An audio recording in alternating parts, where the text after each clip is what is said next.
కావ్య అయితే తన రూమ్లో బట్టలు సర్దుకుంటూ ఉంటుంది. ఇక కావ్య అలా బట్టలు సర్దుకుంటూ ఉండగా ఇంతలో రాజు అక్కడికి వెళ్ళి కళావతిని అలా చూస్తూ ఉంటాడు. కళావతి అని చెప్పి కళావతి వైపు చూస్తూ ఇలా తన మనసులో అనుకుంటూ ఉంటాడు. కళావతి, నువ్వు మా ఇంటి కోసం ఎంత చేస్తున్నావు, మా ఇంటి పరువు ఈ వీధిన పడకుండా ఉండడానికి నువ్వెంత కృషి చేస్తున్నావు కళావతి, నువ్వు చాలా మంచిదైన కళావతి అని చెప్పి తన మనసులో అనుకుంటూ ఉంటాడు.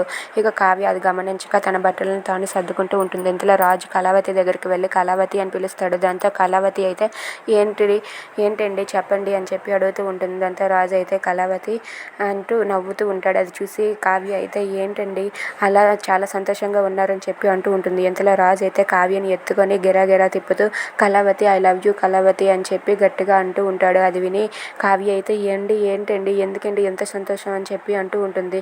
కళావతి, నువ్వు చాలా మంచిదానివి Kalavathi, I love you so much అని చెప్పి అంటూ ఉంటాడు. దాంతో కావ్య అయితే సంతోషిస్తూ ఉంటుంది. Thanks for watching friends, please subscribe.